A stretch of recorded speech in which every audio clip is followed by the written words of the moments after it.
오늘은 마지막 시간입니다. 골로새서 마지막 시간. Today is the last time on the book letter to Colossians. Especially the verse 7 through 18 contains the final greetings of Paul. 우리 마지막으로 이제 4장 7절부터 18절에 보면 바울의 마지막 인사가 담겨져 있습니다. 바울은 편지를 쓸 때마다 끝부분에 이제 인사를 꼭 합니다. 특별히 동역자들의 이름을 소개합니다. Whenever he wrote a letter, he always introduced the names of his co-workers in his final greetings. 우리 골로새서에 보면 10명의 동역자의 이름이 나옵니다. There are 10 names of Paul's fellow workers in this session. We have the name of Barnabas, but his name is used as a reference to Mark, so he wasn't a co-worker at the time with Paul. 이 바나바라는 이름이 나와서 사실은 11명의 이름이 나오지만 이 바나바는 그냥 마가를 소개하기 위해서 등장하는 이름이기 때문에 실제로 동역자 이름은 10명입니다. 오늘 이 바울의 끝인사를 통해서 세 가지 키워드를 우리 크리스찬 삶에 대한 키워드를 나누고자 합니다. Today I want to share with you the three keywords for Christian living from the final greetings. 첫 번째 키워드는 the first keyword is serving. Now that's the first keyword for our Christian living. 우리 그리스도인의 삶의 첫 번째 핵심 단어는 섬김이라고 할 수 있습니다. 오늘 본문을 통해서 섬김을 말씀하고 있습니다. 우리 10절을 같이 보면 Let's go to the verse 10, chapter 4, verse 10. 바울이 이렇게 말씀합니다. 나와 함께 갇혀있는 아리스다고와 Aristarchus, my fellow prisoner, greets you. 이 아리스다고를 바울은 나와 함께 갇혀있는 사람이라고 소개합니다. Paul introduces Aristarchus as his fellow prisoner. Here the Greek word for fellow prisoner goes like this. 우리 헬라 말로 나와 함께 갇혀 있다는 말은 한 단어로 되어 있습니다. 수나이크 말로토스라는 말입니다. In Greek it reads like 수나이크 말로토스. This is a compound word composed of prefix sun meaning with and the word 아흐말도토스 meaning prisoner. So together these two words come together meaning fellow prisoner. 이 단어는 이제 soon이라는 이 전치사하고 이 접두사하고 그리고 이제 아이유 말로토스라는 단어가 합쳐져 가지고 함께 갇히다라는 그러한 뜻으로 사용됩니다. 근데 중요한 것은 이 말은 이 아이유 말로토스라는 말은 언제나 전쟁 포로를 설명하는 단어입니다. What's particular about this letter, 아이유 말로토스, is that it indicates a prisoner of war. So war prisoner. Always it is used as for the war prisoner. 여러분 영적으로 볼 때 우리 모든 사람들은 불신자나 신자나 다 영적인 전쟁의 포로들이라고 할 수 있습니다. Spiritually speaking, all people, unbelievers or believers are the prisoners of spiritual warfare. 불신자 중에서 어떤 사람들은 죄의 포로가 되어서 자신의 쾌락이나 명예나 사업의 성공을 위하여서 열심히 삽니다. 한마디로 죄의 종으로 삽니다. 이런 사람들은 구원받지 못한 사람들입니다. Among unbelievers, some are pursuing pleasure, fame, or success without knowing that they are the prisoners of spiritual war. They are the slaves of sin and unsaved. 반면에 구원받은 사람들은 죄의 포로 또는 죄의 종은 아니지만 그리스도의 종으로 의의 종으로 살아갑니다. In the meantime, the saved are not the prisoners of sin or nor slaves of sin, but are to live as the slave of Christ or slaves of righteousness. So Galatians chapter 5 verse 13 Paul says, 그래서 갈라디아서 5장 13절에 보시면 바울이 이렇게 말씀합니다. 형제들아 너희가 자유를 위하여 부르심을 입었으나 그러나 자유로 육체의 기회를 삼지 말고 오직 사랑으로 서로 종 노릇하라. 사랑의 포로가 되라는 거죠. For you brethren have been called to liberty only to not use liberty as an opportunity for the flesh, but through love serve one another. We have to be prisoners of love, not of sin. 우리는 죄에서는 해방되었지만 우리에게 주어진 그 자유, 죄로부터의 자유를 다른 사람을 섬기는데 사용해야 한다는 것입니다. 이것이 바로 그리스도인의 삶입니다. We are saved, we are freed from sin, but we are to use our freedom to serve others, which is a part of our Christian living. 아리스타고는 자원해서 바울과 함께 감옥에 갇혀 살면서 바울을 섬겼습니다. 우리 표현으로 하면 바울을 옥바라지 한 것입니다. Aristarchus volunteered to live with Paul in prison to serve him better. 여러분, 돈을 받고시 한 것이 아닙니다. 스스로 자원해서 자기가 원해서, 누가 요구해서 한 것이 아니라 자기가 원해서 그렇게 한 것입니다. 뿐만 아니라 오네시모나 마가나 유스도라 하는 예수, 또 에바브라, 누가, 이런 사람들은 다 이제 그 마지막 인사에 나오는 사람들인데, 이 사람들이 돌아가면서 몇 개월씩 또는 몇 주씩 돌아가면서 바울과 함께 갇혀서 바울을 섬겼습니다. Besides Aristarchus, Onesimus, Mark, and Justus, who was called also Jesus, Epaphras, and Luke, took turns to serve Paul in prison. Maybe a month or a week, whatever they did, they took turn to live with Paul in prison and to serve him. 여러분, 섬김이 그리스도의 삶의 키워드입니다. Serving is the keyword for Christian living. In Matthew chapter 25, verse 40, Jesus says, 우리 마태복음 25장 40절에서 예수님이 이렇게 말씀합니다. 마지막 섬김 때에 심판이 있는데 그 심판의 이야기를 하면서 이렇게 이야기합니다. He is talking about the last judgment when he comes back. In Matthew 25, that's the topic of this verse. And he says like this, and the king will answer. The king, is Jesus, the returning Jesus, right? The king will answer and say to them, assuredly I say to you, inasmuch as you did it to one of the least of these my brethren, you did it to me. 임금이 그들에게 말하기를, 임금은 예수님을 말하죠. 돌아온 다시 오신 예수님. 내가 진정으로 너에게 말한다. 너희가 여기 내 형제자매 가운데 지극히 보잘것없는 사람 하나에게 한 것이고 내게 한 것이다 할 것이다. 여기서 지극히 보잘것없는 한 사람, 내 형제 가운데 지극히 보잘것없는 한 사람. The King Jesus who says, inasmuch as you did it to one of the least of these my brethren, you did it to me. 여기서 이 보잘것없는 사람 하나, 내 형제 가운데 보잘것없는 사람 하나는 두 가지 해석이 가능합니다. There are two interpretations about this phrase, the least of these my brethren. 첫 번째는 이 보잘것없는 사람이라는 것은 사회에서, 우리가 그냥 사는 사회에서 불신자든 신자든 간에 힘이 없고 나약한, 도움이 필요한 사람들로 해석하는 그러한 해석이 있습니다. 그래서 어려운 사람들, 우리는 누구나 도와줘야 되는데 그냥 우리가 볼 수 있는 어려운 사람들을 이제 이 지극히 보잘것없는 한 사람이라고 예수님이 말한 것이다라고 해석하는 해석이 있다는 것입니다. Some Bible scholar says and understand that they understand the little one, the least of these my brethren, as anyone who is underprivileged and disadvantaged in our society, regardless of their faith. So they assert that Christians should help anyone in need in our society. I believe that's okay.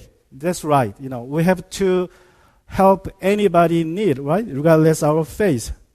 However, when Jesus used the phrase in the Bible, my brethren, or the least one of my brethren, he always did it with, to his disciples only. 그런데 중요한 것은 예수님께서 성경에서 내 형제들이라고 말하든지 소자라고 말하든지 할 때는 그것이 예수님의 제자들한테만 한 말이에요. 불신자한테는 그런 말 쓰지 않았습니다. 성경에서는 예수님이 소자라고 하시든지 내 형제라고 했을 때는 반드시 예수님의 제자들한테만 그 표현을 사용했어요. 그래서 우리가 기억해야 될 것은 예수님이 말씀하시는 마태복음 25장에서 예수님이 말씀하시는 네 형제 중에 작은 자라는 것은 바로 예수님의 제자들을 말합니다. 믿음 안에서 형제 자매된 사람들을 의미한다는 것입니다.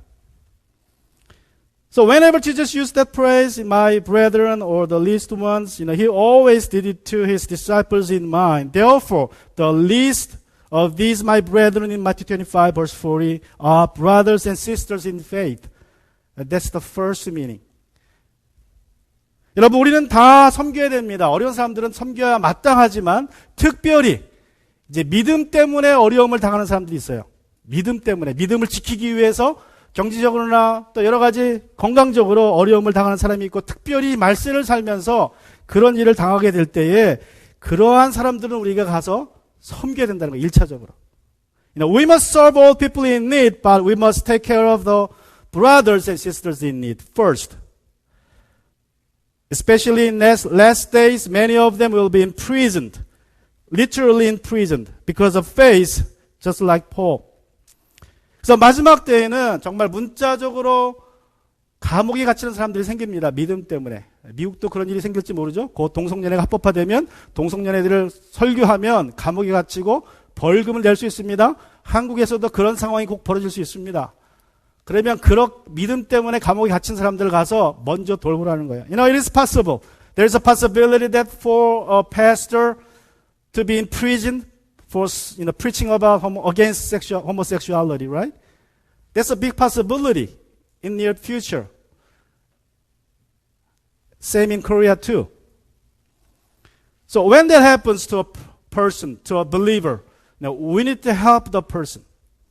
That's our first priority. 아리스타고와 여러 사람들이 자원해서 바울을 옥바라지 했습니다. 두 손발이 묶여있는 바울을, 여러분 진짜로 바울은 이제 두 손이 족쇄로 묶여서 살았습니다. 마지막 때 움직일 수 없어요. 그래서 그 바울을 돕기 위해서 이 아리스타고와 사람들이 바울의 종이 되어서 그를 섬겼던 것처럼 우리가 이러한 섬김을 본받아야 합니다. Aristarchus and others served Paul voluntarily when his hand and feet were chained, literally. They humbled themselves like slaves to serve him, which we must follow. And secondly, the second keyword for Christian living is restoration. 또 두 번째 키워드, 우리 그리스도의 삶의 두 번째 키워드는 회복입니다. 회복. Let's go back to verse 10. 우리 10절을 다시 가셔 보시면 바울이 이렇게 말합니다. 나와 함께 갇혀있는 아리스타고와 바나바의 사촌인 마가가 여러분에게 문안합니다. 마가가 여러분에게 가거든 잘 영접하라는 지시를 여러분이 이미 받았을 줄 압니다. Aristarchus, my fellow prisoner, greets you with Mark, the cousin of Barnabas, about whom you received instructions. If he comes to you, welcome him.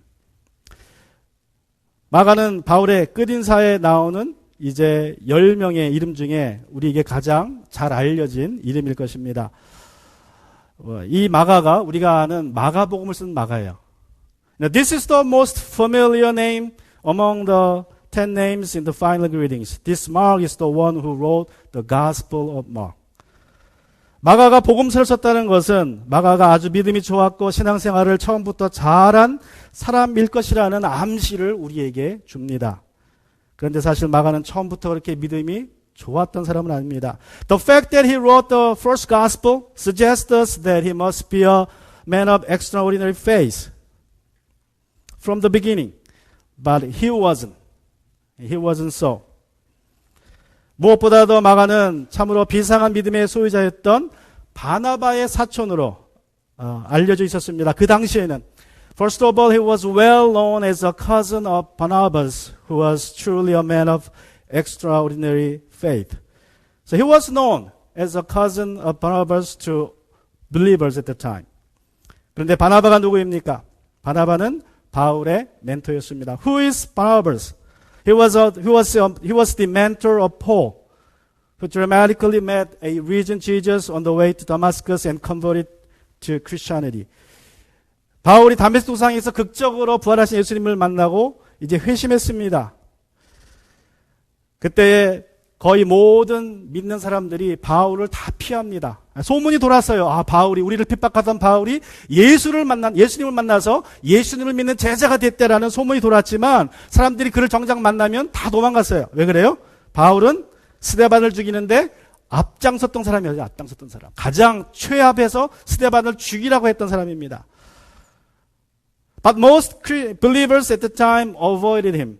Even though they heard about the report that the conversion of Paul, they were shocked to hear that report. But in reality, when they met him, they avoided him.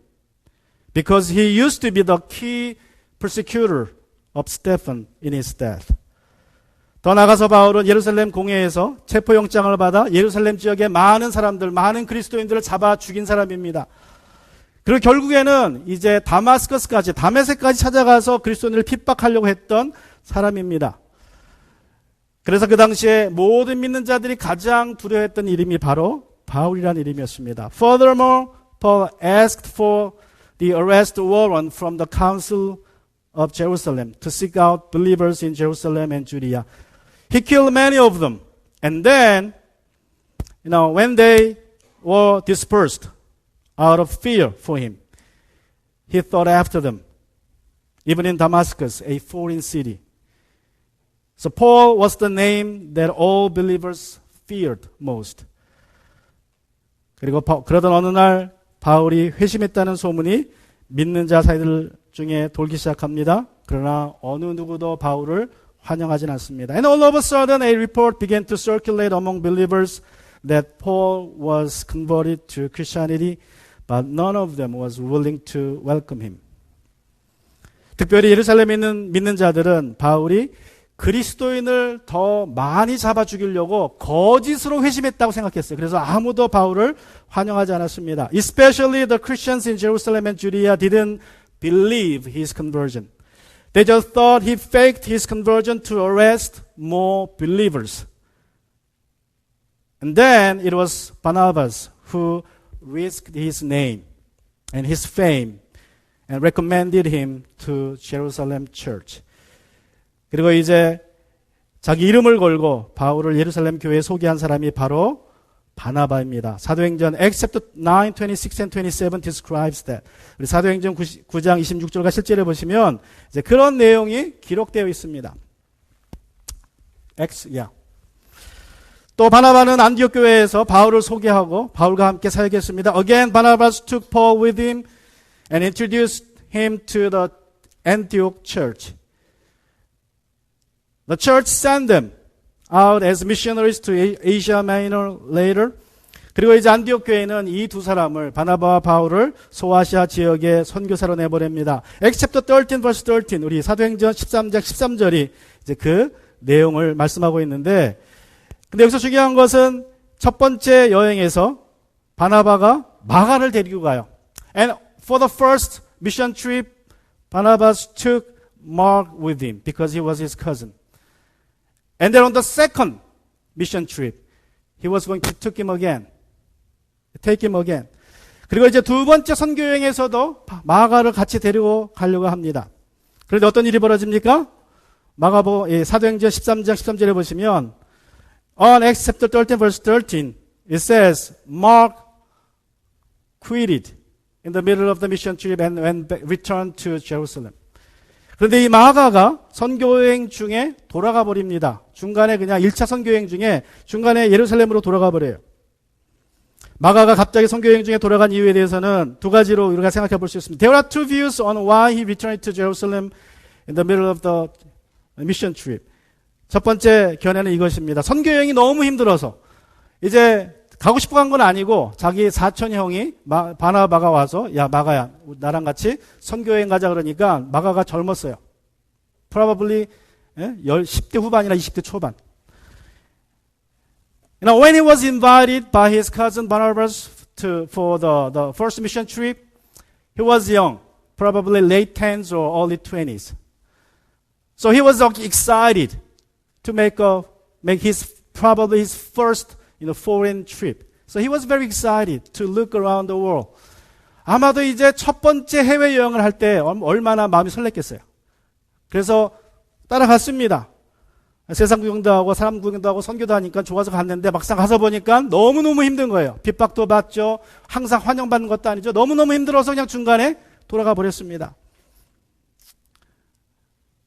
He fantasized himself looking around the overseas, foreign countries. However, soon he had to face the reality of hardship and persecution of the mission trip. So he quit it. 그리고 또 다른 견해는 이것입니다. 이제 사천령 바나바가 이 바나바가 리더였어요. 선교 여행의 리더였습니다. 그런데 도중에 바울이 설교도 잘하고 능력이 나타나니까 사람들이 바울에게 관심을 주기 시작했고 바울이 리더처럼 되어버립니다. The second view is that he was very disappointed with the fact that his cousin Barnabas was falling into the second place of leadership in the middle of the mission trip. 그러니까 선교 여행을 떠날 때에는 바나바가 리더였는데 중간에 가다 보니까 바울이 리더가 된 거예요. 어떻게 할 수 있느냐? 처음에 시작할 때 선교 여행을 떠날 때에는 바나바라는 이름이 먼저 나옵니다. 그래서 바나바와 바울이라고 소개가 돼요. 누가 항상 그렇게 소개합니다. How do you know? At the beginning of the mission trip, or even previously, it is always introduced like this: Barnabas and Paul. Luke, the writer of the book of Acts, always put it like this: Barnabas and Paul. However, in the middle of the first mission trip, somehow he began to change the name. He started putting it this way: Paul and his companion, or Paul and Barnabas. In the middle of the time. 그런데 이 누가가, 사도행전을 쓴 누가가 선교여행 중간부터는 갑자기 바나바와 바울이라는 표현 대신에 바울과 그의 일행 또는 바울과 바나바라는 표현을 쓰기 시작해요. 그때쯤에 마가가 예루살렘으로 돌아가 버린 거예요. 왜냐하면 자기 사촌형이 캡틴이었는데 갑자기 바울이 등장하니까 기분 나빠서 돌아갔다는 거예요. And in the middle of the mission trip, when the leadership switched to Paul, he was upset. Mark was upset, so he just quit and returned to Jerusalem. I believe this is the right view. However, whatever the reason might be, either Mark, he was immature, or he was just disappointed with his, brother. Either way, he was viewed by Paul as an immature Christian, a failure. 어떤 이유에서 마가가 돌아왔든 간에 바울이 보기에는 마가는 믿음이 성숙지 못한 사람이었고 심지어는 실패자였습니다. 중간에 돌아가 버렸으니까. 그래서 마가는 바울을 실패자로 여겨서 다시는 상대하지 않습니다. But sometime later, Paul suggested to Barnabas that they should see how the churches were doing, that they had started during the first mission trip. 그리고 이제 얼마 후에 1차 선교여행이 끝나고 얼마 후에 바울이 바나바에게 우리가 1차 선교여행 중에 세운 교회들을 돌아보자고 제안합니다. 그때 바나바가 다시 마가를 데려가자 그래요. 그러나 바울이 이를 거부합니다. Then Barnabas proposed to take Mark again with them, which Paul rejected, as described in Acts chapter 15, verse 37 and 39. 우리 사도행전 15장 37절 39절에 보시면 어떻게 합니까? 39절 보시면 그래서 그들은 심하게 다툰 끝에, 다툰 이유가 뭡니까? 바나바가 마가도 데려가자 그러니까 바울이 노한 거예요. In verse 39, then the contention becomes so sharp that they parted from one another. Why? Because because Barnabas wanted to take Mark with him, but Paul insisted, they should not take him. So they departed each other. 결국 바나바, 바울은 심하게 다퉜다 그래요. 심하게. 한번 상상해 보세요. 선교사들인데 선교사들끼리 싸우고 있어요. 뭐 때문에? 사람 하나 데려가자는 것 때문에 싸우고 결국은 얼굴을 안 볼 것처럼 갈라져 버립니다. Paul and Barnabas argued each other because of Mark. Can you imagine that? They were arguing as they were planning the second mission trip. They were missionaries. It was all because of Mark. 바울은 다시는 마가를 보지 않을 것처럼 하고 자신의 멘토하고 헤어집니다. 바나바와 헤어져요. Paul parted with Barnabas, his mentor, as if he was not going to see Mark again. However, about 10 years later, he was writing his letter to the believers of Colossae. He asked them to welcome Mark wholeheartedly when he would come, which indicates that Mark was restored to Paul somehow along the way. 그런데 약 10년 후에 바울은 골로새 성도들에게 편지를 쓰면서 이제 마가가 오거든 잘 영접하라고 당부하는 것을 우리가 보게 됩니다. 이것은 바울과 마가의 관계가 회복됐다는 것을 의미합니다. 성경은 바울과 마가가 어떻게 그 깨어진 관계를 회복했는지 말하고 있지 않습니다. The Bible is silent about how Paul and Mark restored their relationship. 그러나 한 가지 확실한 것은 마가는 바울에게 완전히 신임을 회복합니다. But one thing is sure that Mark was fully restored to Paul and gained his trust. 2 Timothy chapter 4 verse 11 says, 우리 디모데후서 4장 11절에 보시면 바울이 이렇게 얘기해요. 마가에 대해서. 누가만 나와 함께 있습니다. 그대가 올 때에, 디모데가 올 때에 마가를 데리고 오십시오. 그 사람은 나의 일에 요긴한 사람입니다. Only Luke is with me. Get Mark and bring him with you. He is telling to Timothy, for he is useful to me for ministry. Finally, Mark was recognized as a useful person to Paul. 마침내 마가는 바울에게 요긴한 사람으로 인정받았습니다. 실패자였는데. 여러분, 우리가 살다 보면 오해로 또 내 잘못이나 상대방의 잘못으로 실수로 관계가 깨어지기도 합니다. 그런데 깨어진 관계는 회복되어야 합니다. Any relationship can be shattered or broken by a misunderstanding or mistakes made by myself or others or a blunder. A broken relationship must be restored. If you think you are a big victim, you must first stretch out your hand of forgiveness. 여러분이 피해자라면 먼저 용서의 손을 내밀어야 됩니다. 예수님은 70번씩 1번이라도 용서하라고 명령하셨습니다. 또 내가 실수해서 관계가 틀어졌다면 먼저 용서를 구하고 열심으로 인정받기 힘써야 됩니다. And Jesus says, forgive one another 40 times, 70 times 7, or 7 times 70. Either way. If you are an offender, you must ask for forgiveness sincerely and work hard to restore your relationship with a person. Usually, our relationship falls into 4 categories like this. 일반적으로 우리는 다른 사람과 관계가 이렇습니다. 첫 번째는 관계가 처음부터 끝까지 쭉 좋은 관계가 있어요. The first relationship is that starts and ends good. The second relationship, 처음에는 좋았다가 나쁘게 끝나는 관계가 있습니다. A relationship that starts good and ends bad. 또 세 번째는 처음에는 별로 안 좋았다가 갈수록 끝날 때는 좋아지는 관계가 있죠. A relationship that starts bad and ends good. 또 네 번째 관계가 이런 관계입니다. 처음부터 싫었는데 끝까지 싫은 관계가 있습니다. A relationship that starts and ends bad. 여러분, 이 넷 중에 어느 관계가 제일 좋은 것입니까? Which one is the best? You think? Yeah. Which one is good? Number 1, right? 3. Okay. 여러분, 일반적인 사람의 관계에서는 1번이 제일 좋죠? 그죠?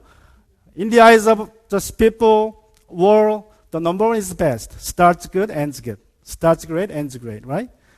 여러분, 우리 그냥 평범한 사람들의 생각에서는 그냥 1번이 제일 좋습니다. 그런데 하나님의 눈에서는 3번이 제일 좋아요. However, in the eyes of God, number 3 is the best. Because they were the relationship, our relationship with God. We are enemies of God. But He treated us as friends. 여러분, 우리는 하나님 보실 때는 3번이 제일 좋은 관계예요. 왜 그래요? 저것이 바로 우리와 하나님의 관계였기 때문에 그래요.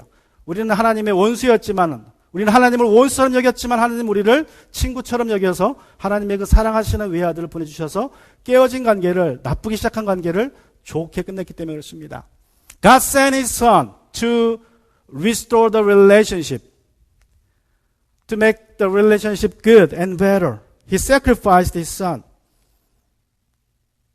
여러분, 그리스도인의 삶에는 회복이 있습니다. There is restoration in Christian living. That's the second keyword. 또 세 번째 키워드는 이것입니다. The third keyword is grace. 우리 그리스도인의 삶의 세 번째 키워드는 은혜입니다. 은혜. 은혜. Let's go to the verse 18, chapter 4, verse 18. 우리 골로새 4장 18절에 보시면 마지막 절이죠. This is the last verse of Colossians.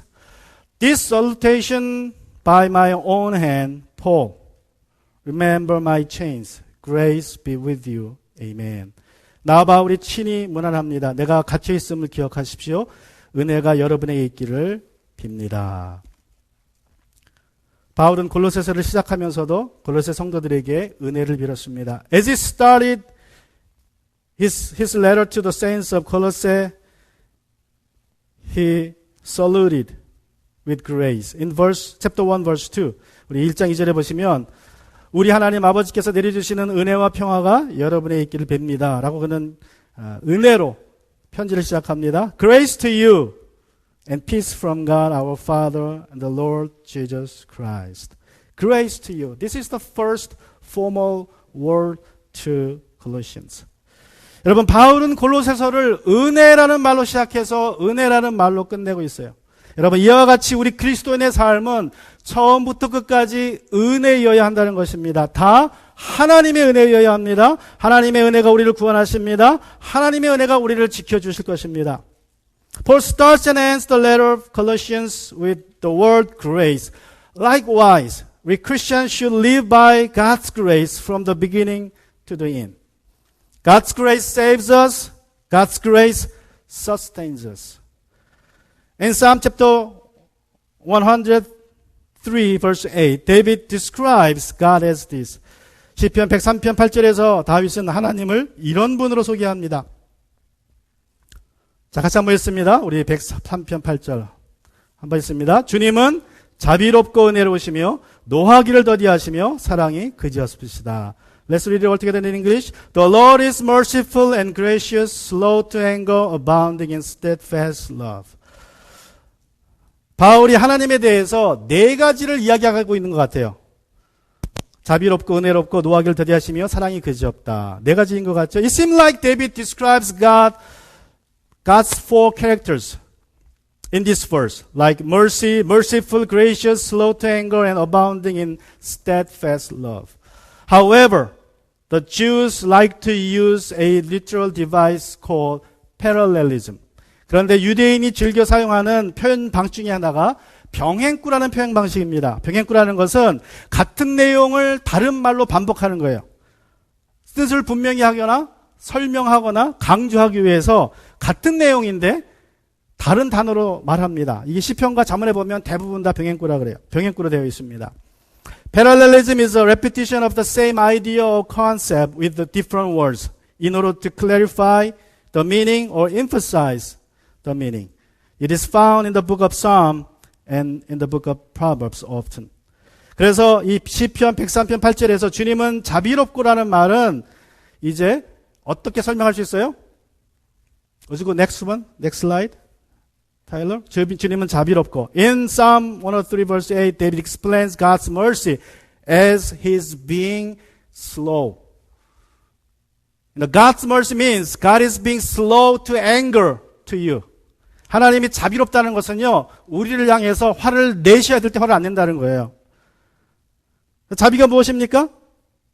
우리가 마땅히 받아야 할 벌을 우리에게 주지 않는 게 하나님의 자비입니다. 우리가 마땅히 벌 받아야 되는데, 죄인이니까 마땅히 벌 받아야 되는데 하나님이 죄값을 묻지 않으세요. 하나님은 자비로운 분이시라.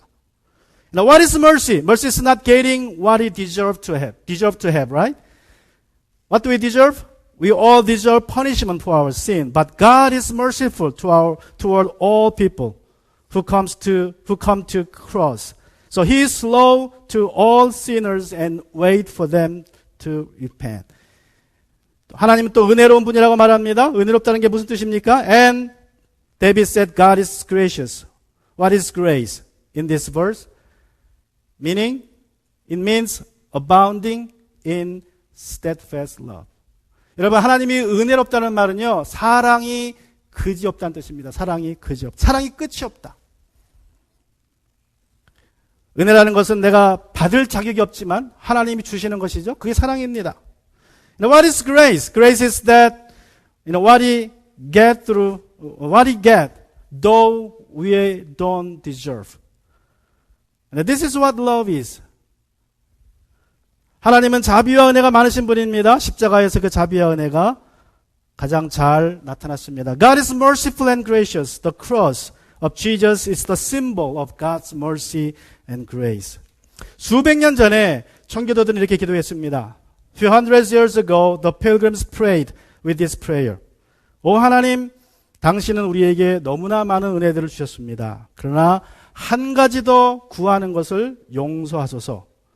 저희에게 은혜를 잊어버리지 않는 은혜를 주옵소서. Oh Lord, you have given us so much grace, but forgive us our asking one more thing of you. Lord, give us grace that we will not forget your grace. What will happen to us when we forget His grace? 우리가 하나님의 은혜를 잊어버리면 어떤 일이 벌어집니까? 우리가 하나님의 은혜를 잊어버릴 때 어떤 일이 벌어져요? What will happen to us when we forget about His grace on our journey? We will become like Demas in the final greetings. 우리는 이 마지막 인사에 나오는 데마처럼 됩니다. 데마. Let's go to verse 14. 우리 14절에 보시면 이렇게 말합니다. 사랑하는 의사인 누가와 데마도 여러분에게 문안합니다. Look, the beloved physician and Demas greet you. 여러분, 바울은 끝인사에서 동역자들, 10명의 동역자들 소개하면서 그냥 그들의 이름만 나열하는 것이 아닙니다. In his final greetings, Paul doesn't just list the names of his co-workers, fellow workers. In verse 7, 우리 7절에 보시면 두기고는 사랑받는 형제요, 신실한 일꾼이요, 함께 종된 사람이라고 소개해요. He introduced Tychicus as a beloved brother, a faithful minister and fellow servant in the Lord. That's what it says.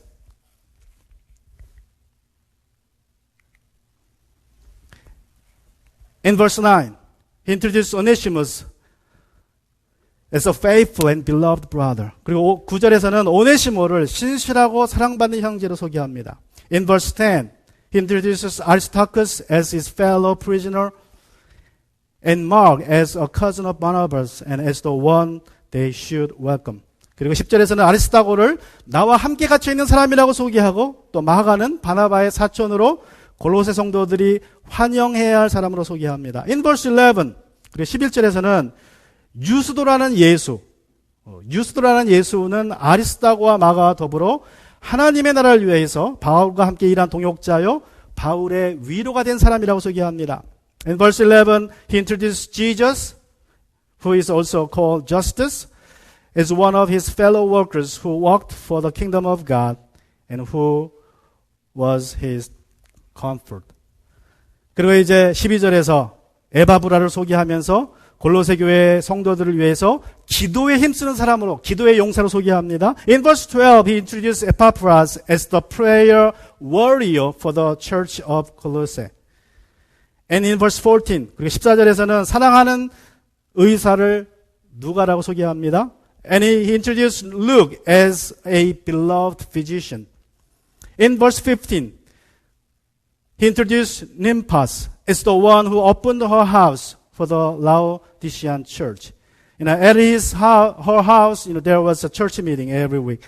이 눈바, 15절에 보면 눈바는 라오디아 교회의 예배 처소를 제공한 사람으로 소개됩니다. 그리고 17절에서 아키뽀는 주님 안에서 받은 직분을 위하여 완수해야 될 사람으로 이제 소개됩니다. In verse 17, he gives an advice to Archippus that he should finish what he had received from the Lord.